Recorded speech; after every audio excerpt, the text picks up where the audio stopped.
Assalamualaikum warahmatullahi ta'ala wabarakatuh. Alhamdulillah wassalatu wassalamu ala rasulillah wa amma ba'd.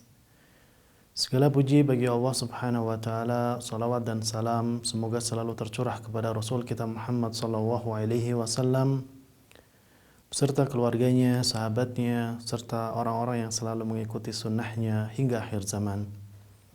Para pemirsa yang semoga dimuliakan oleh Allah subhanahu wa ta'ala, Ibnu Mas'ud radhiyallahu anhu menuturkan, aku telah mendengar Rasulullah sallallahu alaihi wasallam bersabda, "Inna ruqa wat tamaima wat tiwala syirk." Sesungguhnya ruqyah, tamimah dan tiwalah adalah syirik.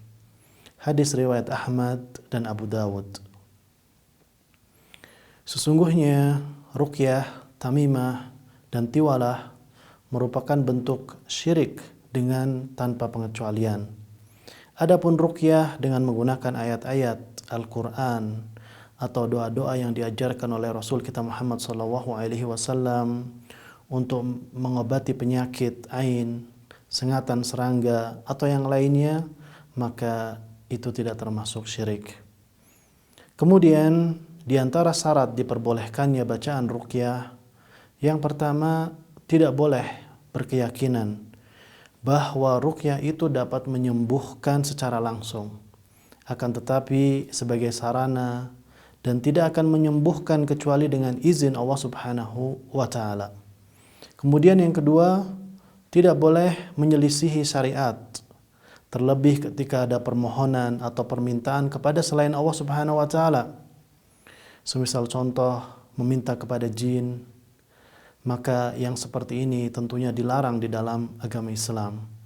Kemudian yang ketiga, bacaan yang dibaca harus dipahami dan dimengerti. Seperti diambil dari ayat-ayat Al-Quranul Karim atau doa-doa yang sahih dari Rasul kita Muhammad sallallahu alaihi wasallam. Kemudian adapun tamimah adalah sesuatu yang dikalungkan di leher anak-anak untuk menangkal dan menolak penyakit ain, maka ini bagian dari syirik.